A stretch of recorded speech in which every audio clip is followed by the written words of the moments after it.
नमस्कार दोस्तों। कहते हैं कि आप जितना कम बोलते हैं लोग आपको उतना ही अधिक सुनते हैं। एक समझदार इंसान की पहचान उसके शांत रहने से होती है। आचार्य चाणक्य कहते हैं कि जिन व्यक्ति को यह समझ आ गया कि कब कहाँ कितना बोलना है, उसे सफल होने से कोई नहीं रोक सकता।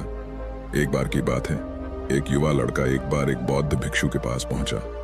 वह काफी परेशान लग रहा था और उसने बौद्ध भिक्षु से जाकर पूछा कि हे महात्मा, मैं अपने आप से परेशान हूं, अपने आप से दुखी हूं। बाहरी रूप से मुझे कोई दुख नहीं है, मैं धन धान्य संपन्न हूं, मुझे कोई शारीरिक रोग भी नहीं है, लेकिन मैं खुद से परेशान रहता हूं, अपने मन से परेशान रहता हूं। अक्सर मेरी बातों को मेरा कोई भी दोस्त गंभीरता से नहीं लेता है और ना ही मेरे परिवार के लोग मेरी किसी बात को गंभीरता से लेते हैं। मैं जो कुछ भी सलाह देता हूं या तो वह उसे मजाक में उड़ा देते हैं या फिर उसे गंभीरता से लेते ही नहीं है। मेरी बातों को कोई गंभीरता से क्यों नहीं लेता है?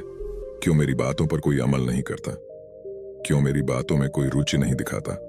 क्या कारण है? कृपया मुझे बताने का कष्ट करें और मेरे मन के इस दुख को दूर करें। यह सुनकर बौद्ध भिक्षु ने कहा कि आज सुबह मैं ध्यान करके वापस आ रहा था, तभी रास्ते में कुछ कौवे कांव कांव कर रहे थे और वहीं पर जब मैं चलता हुआ कुछ दूर आया तो मुझे एक मोर की मधुर आवाज सुनाई दी। यह सुनकर अचानक मेरे मन में ख्याल आया कि कौवे कितना काव्य कांव करते हैं, कितना बोलते रहते हैं, लेकिन कोई भी प्राणी कौवे की आवाज को पसंद नहीं करता।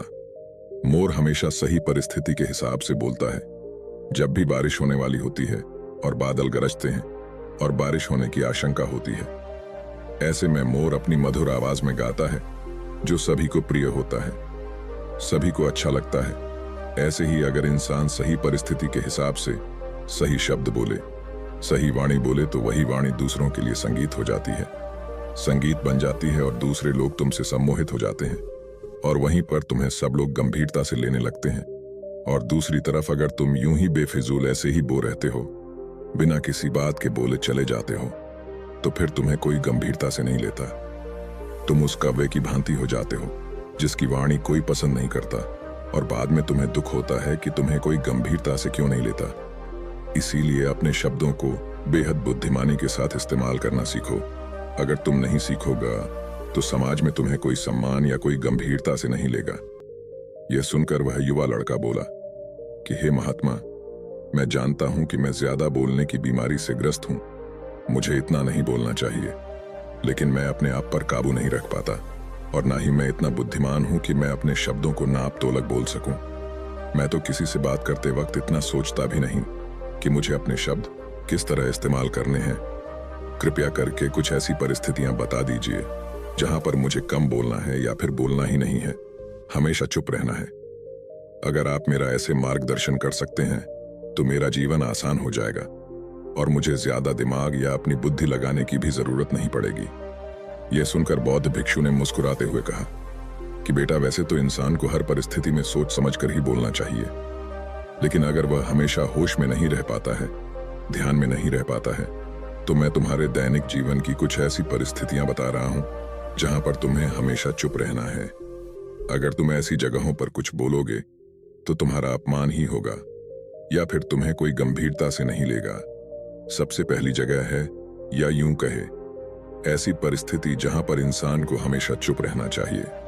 वह है जब किसी ऐसे विषय के बारे में बातचीत हो रही हो जिसके बारे में आपको कोई जानकारी ही नहीं है, तो ऐसी परिस्थिति में व्यर्थ में बीच में टांग अड़ाना, अपना जान देना।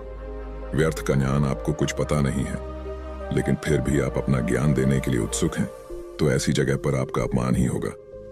जरा तुम खुद सोचो, जब कोई बीमार आदमी अपनी बीमारी के बारे में चर्चा कर रहा हो और आपको उस बीमारी के बारे में कोई भी ज्ञान नहीं है, लेकिन फिर भी आप व्यर्थ में बेकार में उसे ऐसी ऐसी औषधियां बता रहे हैं जिनका उसकी बीमारी से कोई तालमेल ही नहीं है, तो ऐसे में आप अपनी प्रतिष्ठा अपने हाथों से खो रहे होते हैं और आपको पता ही नहीं होता। ऐसी परिस्थिति में आदमी को हमेशा सुनना चाहिए।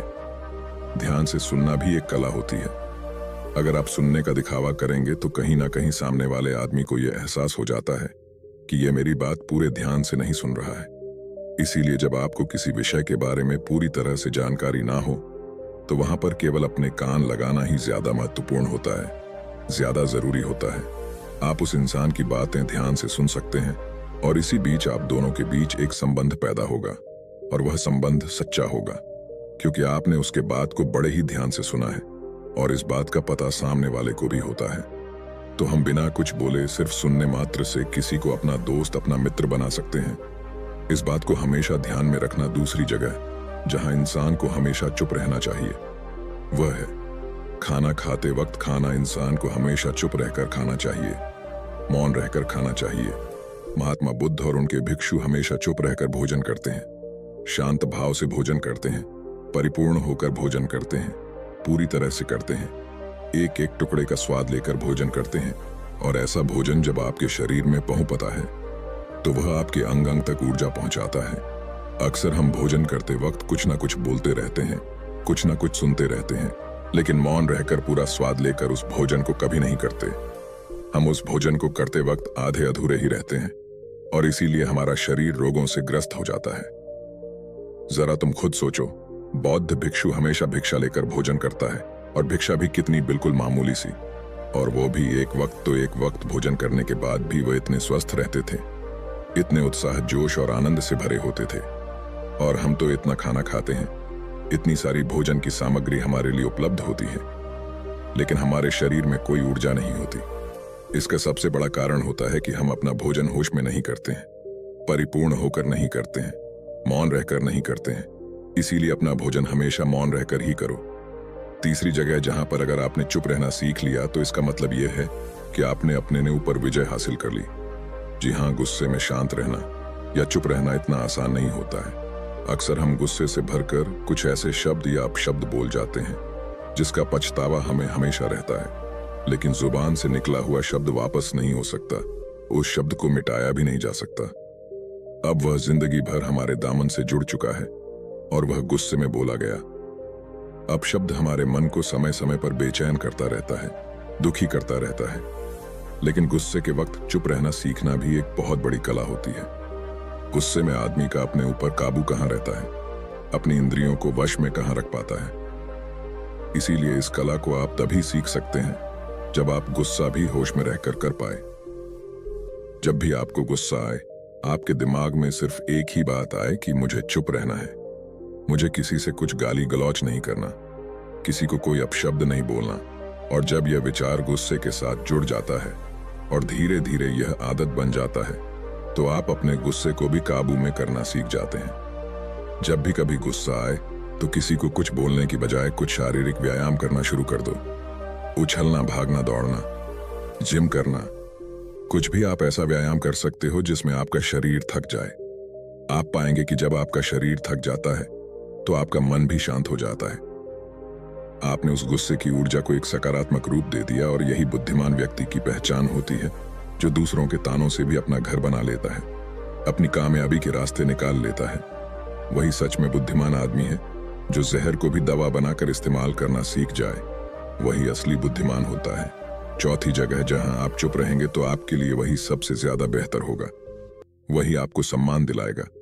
चौथी जगह है जब चार लोग आपस में बैठकर बातें कर रहे हो, कोई बैठक कर रहे हो, तो वहां पर जब चार लोग बात कर रहे होते हैं तो चारों लोग एक साथ तो बात कर नहीं सकते हैं। एक बार में एक व्यक्ति बोलेगा और तीन सुनेंगे, तभी वह बैठक कामयाब हो पाएगी, तभी वह चर्चा सही रूप में आगे बढ़ पाएगी। लेकिन अगर कोई आदमी ऐसा बैठा हुआ है जो बीच में ही दूसरे की बात काटकर अपनी बात को ऊपर रखना चाहता है, तो ऐसे में वह चर्चा या वह बैठक आपको कहीं नहीं पहुंचाएगी और चारों लोगों के बीच आप सबसे मूर्ख कहलाओगे। अगर आपको अपनी बात कहनी है तो सामने वाले को अपनी बात पूरा करने दो, उसके बाद अपने विचार रखो। यही एक भद्र पुरुष या फिर कहीं अच्छे आदमी की पहचान होती है। और आखिरी जगह, अगर हमारे माता पिता हमें कुछ कह देते हैं, हमारे बड़े बुजुर्ग हमें किसी बात पर डांट देते हैं या हमें थप्पड़ भी मार देते हैं, तो ऐसी जगहों पर आपका चुप रहना ही उनके प्रति सम्मान दिखाएगा, उनके प्रति आदर का भाव व्यक्त होगा। अगर आप उनके सामने उनका विरोध कर देते हैं, उनका प्रतिरोध कर देते हैं, तो वह गुस्सा तो थोड़ी देर बाद शांत हो जाएगा, लेकिन वह कहीं गई बात, वह विरोध किया हुआ शब्द या फिर कुछ भी उल्टा सीधा हमेशा आपके मन को सताएगा। और आपके माता पिता को हमेशा यही लगेगा कि आज यह हमारी इज्जत नहीं करता, आज यह हमारी बात नहीं मानता, क्योंकि यह कमाने लग गया है, यह बड़ा आदमी बन गया है। ऐसी ऐसी बातें उठेंगी, ऐसे ऐसे तंज कसे जाएंगे। इसीलिए ऐसी जगह पर आप मौन रहा, चुप रहिए, कुछ मत बोलिए, अपने गुस्से को अपने अंदर ही पी लीजिए।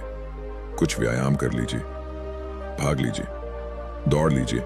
आपका मन अपने आप शांत हो जाएगा। आखिर में बौद्ध भिक्षु ने अपनी बात को खत्म करते हुए कहा कि कम शब्दों में अपनी भावनाओं को उतार सीखो। शब्द हथियार की तरह होते हैं। बोलो तो होश में बोलो, ध्यान में बोलो। जीवन शैली ऐसी बना लो कि आप जब भी बोलो पूरे होश में रहकर बोलो, पूरे आनंद के साथ बोलो, पूरे प्रेम के साथ बोलो। ऐसी वाणी बोलो जो दूसरे के दिल को ठंडक पहुंचाती हो, दूसरे के मन को भी शांत कर देती हो। और वह तभी संभव है जब आप प्रतिपल होश में रहकर बोले। इसके बाद वह युवा लड़का बौद्ध भिक्षु के सामने नतमस्तक हो गया और उनको प्रणाम करते हुए अपने घर वापस लौट गया। तो दोस्तों, उम्मीद करता हूं कि यह कहानी आपको जरूर पसंद आई होगी। अगर पसंद आई हो तो कमेंट सेक्शन में नमो बुद्धाय लिखकर चैनल को जरूर सब्सक्राइब कर ले। तो दोस्तों, फिर मिलेंगे अगले किसी वीडियो में। तब तक के लिए आप अपना ख्याल रखना और हमेशा मुस्कुराते रहना। धन्यवाद।